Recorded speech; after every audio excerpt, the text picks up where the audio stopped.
Okay, now we didn't plan to do this, but halfway through day one of our Disney cruise, we made a last minute decision. We upgraded to Concierge.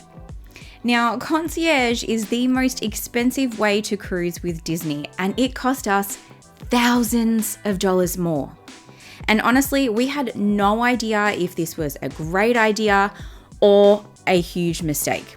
So today we're taking you inside Disney Cruise Concierge, showing you exactly what you get and whether it's actually worth it, especially if you're thinking about upgrading like we did. So the crazy part about this is we didn't even book Concierge. We originally booked a standard stateroom with veranda, and that's what we expected we would be staying in for the whole cruise. But once we were on board, we found out something we didn't even realize before. You can sometimes upgrade to Concierge during your cruise if there's availability. So, of course, we had to ask. Okay guys, welcome back to the channel. We have a new vlog series coming out. We are on board the Disney Dream for a 4-night cruise with our pal Goofy and all of his friends. So we're so excited to take you along with us. So let's go. We went down to guest services, lined up, and asked if there were any concierge rooms available. And that's when things got very real very quickly. Okay, so this is our room on the Disney Dream. We booked a deluxe family stateroom with veranda. Okay, so it is currently 2 p.m. and we are making our way to our room. So we will be in room 6136. Honestly, this room is what most families will be staying in on a Disney cruise. And straight away, this room is actually a really great size. There's plenty of space for a family, which is something Disney does really well.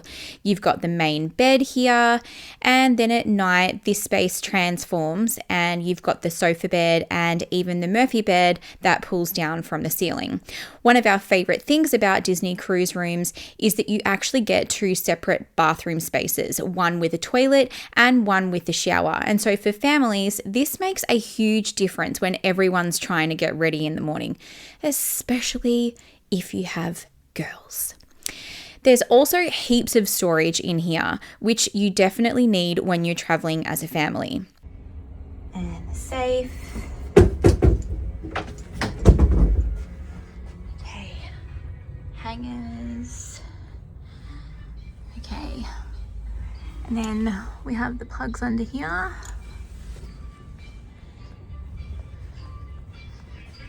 And this curtain closes over.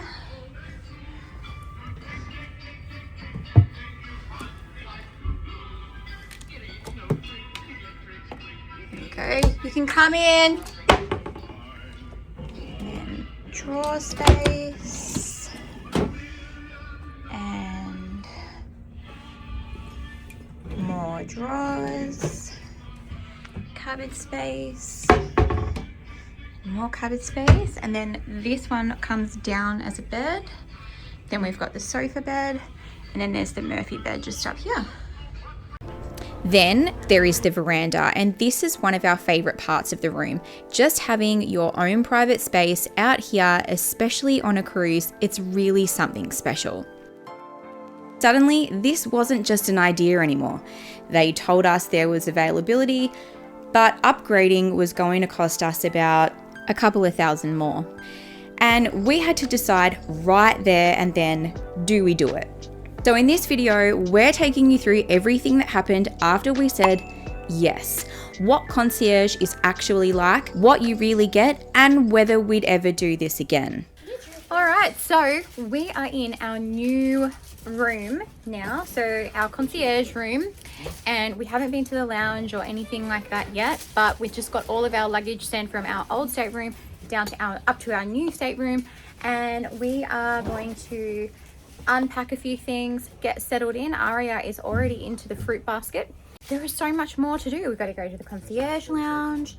We have to go to dinner, which is at Animator's Palette tonight. That was not the biggest blackberry you've ever seen in your life. Yeah. I mean, it was. It was, yes. Good? Wow. Our room is beautiful and we've got the fruit basket and the kids are into it already, and we're just so excited to show you what's on offer in Concierge, and this is just so exciting. More space. So after upgrading to Concierge, this was our new room. And honestly, the first thing we noticed, it's actually really similar to the original room that we booked. This is still a deluxe family veranda stateroom, just in the concierge category. So the layout, the space, and the overall feel are almost exactly the same. Where things start to change is in the little details. We get upgraded amenities like the LMS products instead of the standard ones, which definitely feels a little bit more premium.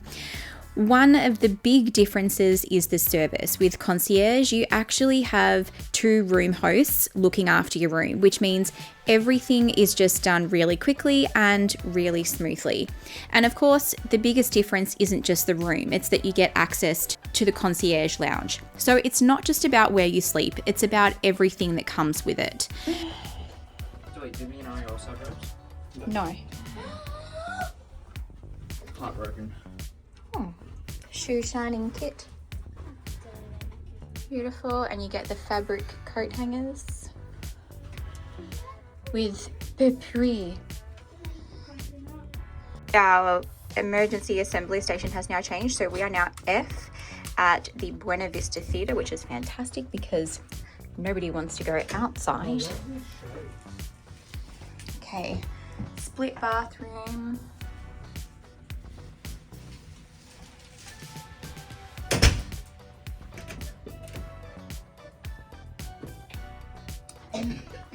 But there was one thing about this room that we actually didn't love, and that was when the sofa bed is pulled out at night.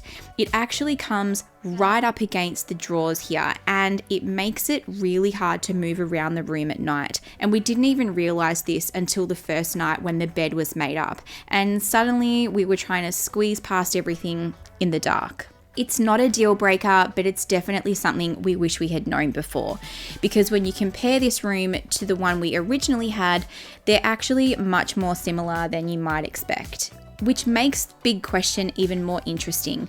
If the room itself isn't that different, is Concierge actually worth it? This is the Concierge Lounge on the Disney Dream, and the theming in here is absolutely beautiful. It's all inspired by Hercules, and it just feels really calm, really quiet, and a little bit special. Compared to the rest of the ship, which can be pretty busy, this feels like a little escape. And this is where you'll also find the concierge hosts. And honestly, this is one of the biggest perks.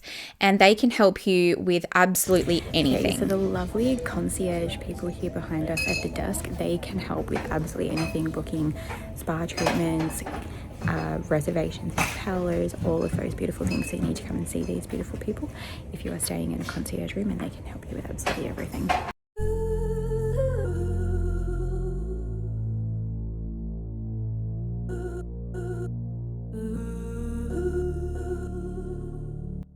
Then throughout the day, there's complimentary food and drinks available in here. It changes depending on the time of day, but you'll usually find snacks, drinks, and little delicious treats. It's not full meals or anything like that, but it's really nice to be able to just pop in, grab something, and relax. And try and find them. Okay, so in the Concierge Lounge, this is one of Nate's favourites, the dipped in chocolate marshmallows. Yes. They're great. I mean, I'm a little more partial to chocolate covered strawberries, but you know.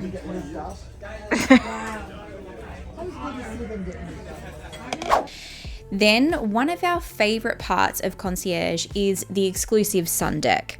This is a private area for just concierge guests, and it's honestly such a nice place to come and unwind. It's quieter, there's more space, and you don't feel like you're competing for lounges. Especially on sea days when the rest of the ship can get really busy, having this space makes a really big difference. And this is where Concierge really starts to make sense, because it's not just about the room, it's about having access to spaces like this.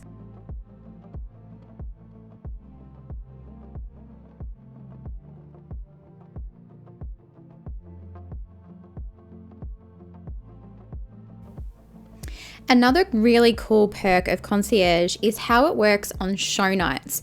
Instead of lining up early or trying to find seats, you actually meet in the Concierge Lounge, and then as a group, you're taken down to the theatre and brought in before everyone else. So you get to go in early, find your seats, and get settled without any of the usual rush.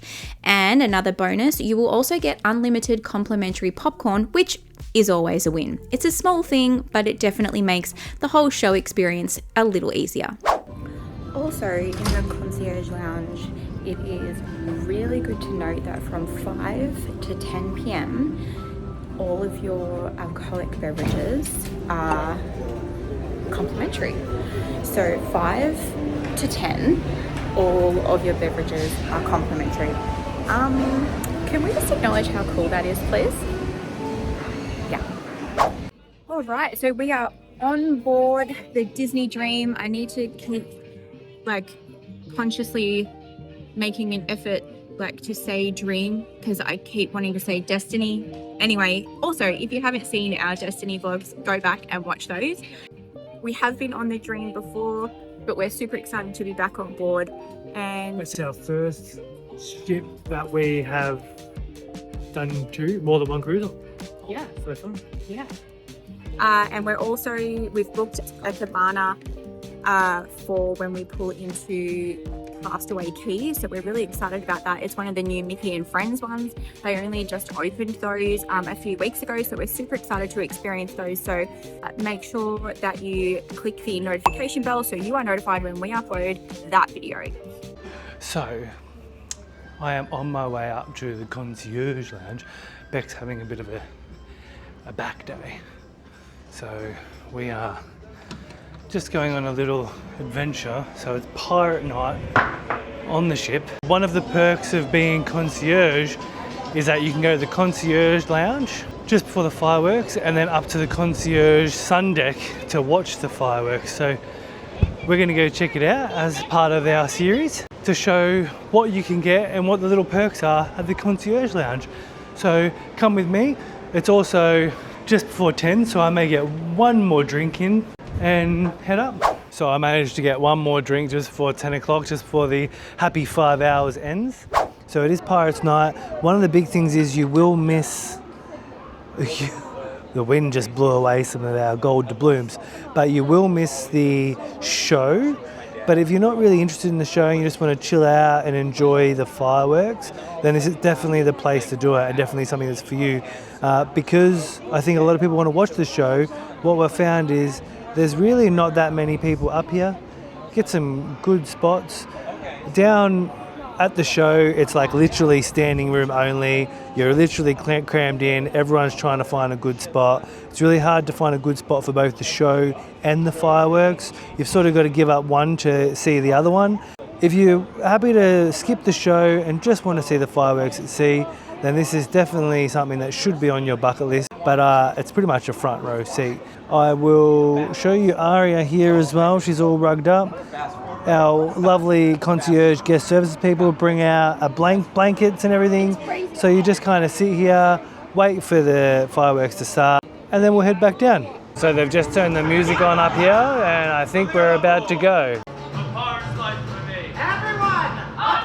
And we're sitting, which makes it a little bit more comfortable.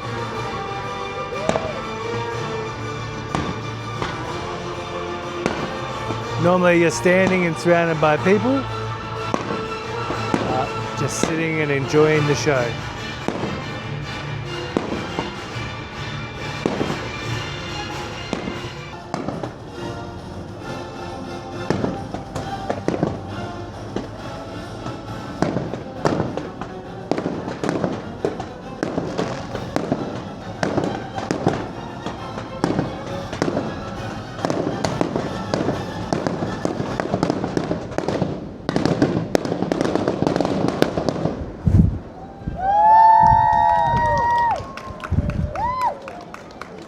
What a great chill way to watch the fireworks show. What do you think, Aria? 100%. Sat here exactly like this, sipping my Coca-Cola, chillaxing, getting a great view, and hear the music. Couldn't say more. there you have it first, folks. Maybe Concierge Lounge might be worth it. So, after upgrading to Concierge and experiencing all of this, was it actually worth it? There are definitely things we really loved about Concierge, like having access to the Concierge Lounge was a big one, being able to grab a really quick coffee in the morning, and we especially loved the happy hour in the evenings from 5 to 10 p.m. It just made it really easy to relax and unwind. But when it comes to the room itself, we actually preferred the layout of the room we originally booked. Even though they're really similar, the original room felt a little bit more spacious and we didn't have the sofa bed coming right up against the drawers. So you're not really paying for a completely different room, you're paying for everything around it. So would we do Concierge again? And the answer, guys, is maybe. It's definitely not something we would do every time. We'd actually love to try it on one of the Wish class ships just to see how it compares. But honestly, now that we've done it, we don't think it's something that's really worth the extra money every time. And for us, we would probably never book Concierge up front. But what we would do is get on board, ask about the availability, see what the upgrade price is, and then decide if it's worth it in that moment, because sometimes the last minute decision might just be the best way to experience it. If you're planning a Disney cruise or just dreaming about one, we've got a whole bunch of videos coming to help you plan it. So make sure you hit subscribe and come along with us. Thank you so much for watching, and we'll see you in the next adventure.